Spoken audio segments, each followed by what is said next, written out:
Hey guys, it is me, Simone, and in this video we're going to talk about the process I'm going through to inventory all of my craft supplies.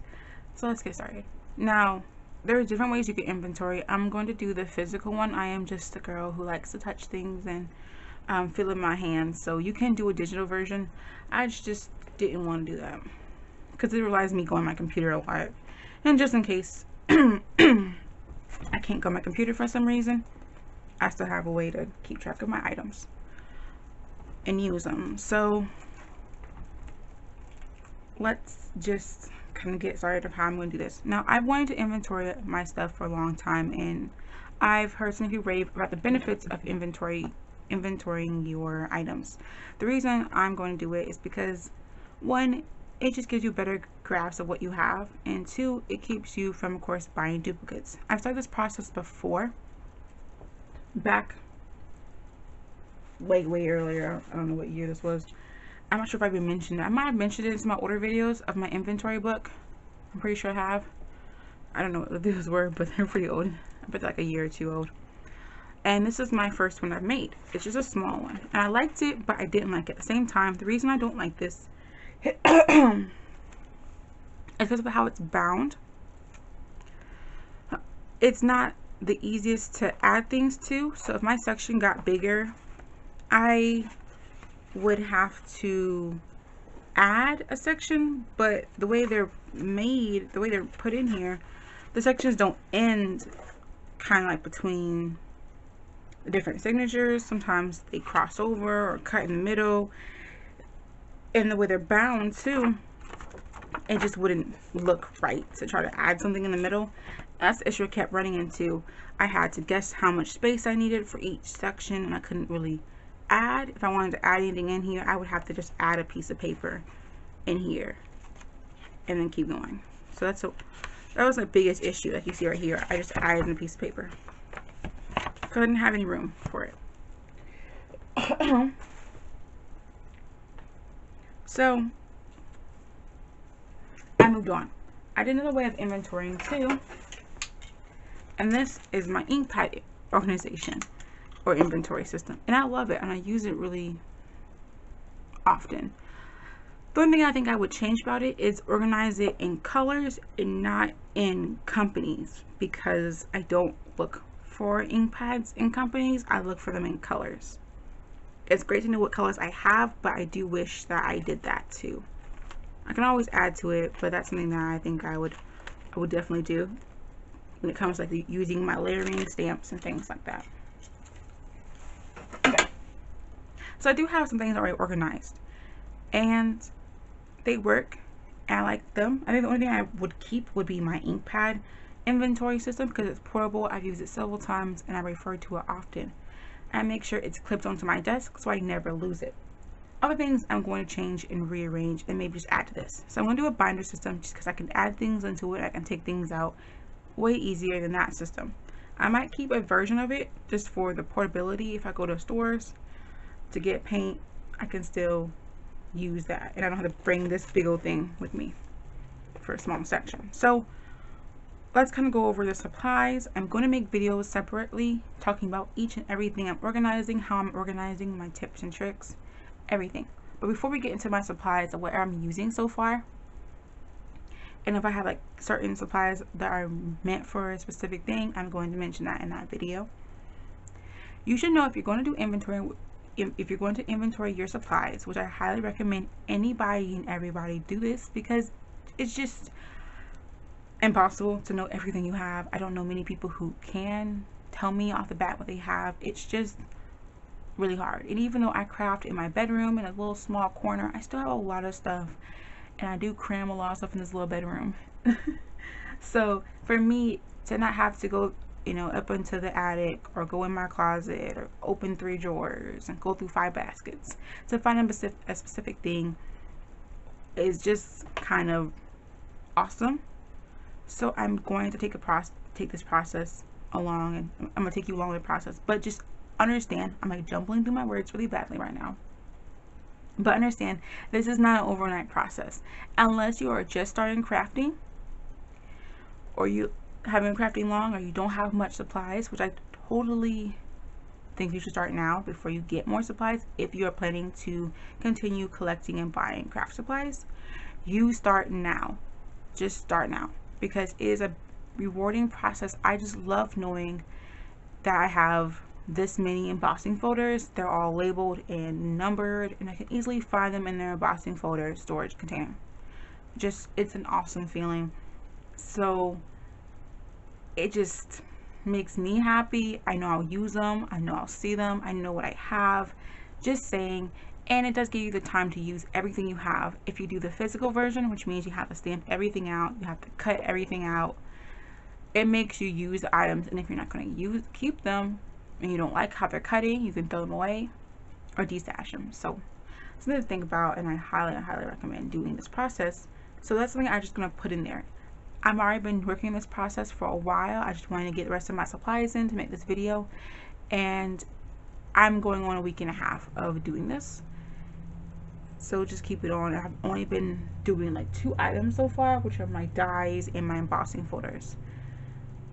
That's it. A week and a half of just majority cutting dies, because I have so many, and organizing them. So just know that. Take your breaks, take your time, but no, it's not gonna happen over a weekend, 3 days. Yeah, no. So that's it. Let's go for supplies. I have a binder. I'm gonna leave all the links to anything similar to what I have in the description box below for you guys. This binder is an Avery binder. I definitely recommend that you get the D-ring ones, and you make sure you get it on the side, not in the spine. I have had binders break on me before, just for like other things like school and stuff. It's because the weight. When you take your binder out of your book bag or your shelf, the pages naturally go down because of gravity, you know, and it does pull on the binding mechanism that way, which eventually breaks the little brads here, or whatever they are, and can end up with a broken book. But with this method, the pages fall that way, which might affect this one, not much, depends, but it's not going to pull the mechanism too much. So just keep that in mind. And I like too that it has a straight edge, which I think the pages just sit better on than on a rounded one. So that's just me. I have dividers here. These are from Dollar Tree. I'll just find some below for you guys. And I have pocket page protectors. These are pocket page protectors. Page protectors. I don't know why I say pocket page protectors. Page protectors. I'm using this one. It's from Office Depot. It's 200 in here, but you can use whatever you want. Not everything is going to be put in a page protector. Just things that are dimensional, like when I cut my dies out and I glue them to a piece of paper, I normally don't glue every piece of that die down, just majority of it, because I'm not trying to waste that much adhesive, and it's not necessary. But it will catch on other items, so to keep that from happening, I do just put it in a page protector. You can do whatever you want, but things like stamp images, I won't put in here. Yeah, so just flat things, I won't put in here. So that's something to know. And I guess I'll leave everything below for you guys. So other things I have are some tab dividers, plastic tab dividers, and then I'm using just loose leaf school paper. The reason I'm using this is because I have a bunch of this laying around at my house, and I'm like, why not?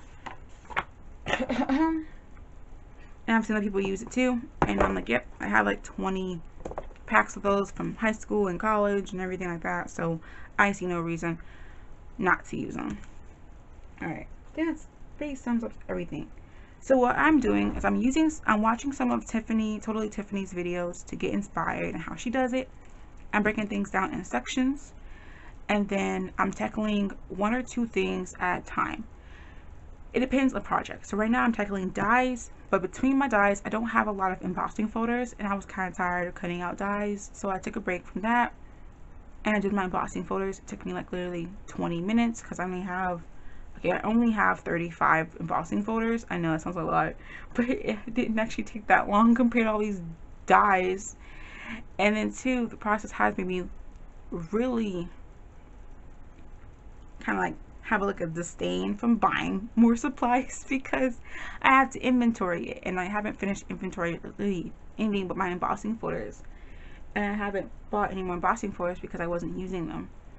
So when I keep getting things in, I'm like, oh my gosh, this is going to add to the list of me having to cut this out, to having me to stamp this out. So it's making me really think like, okay, do you really want to buy that? Because you still have to do this and that. So it's really helping me to control myself when it comes to AliExpress or whoever and then whoever.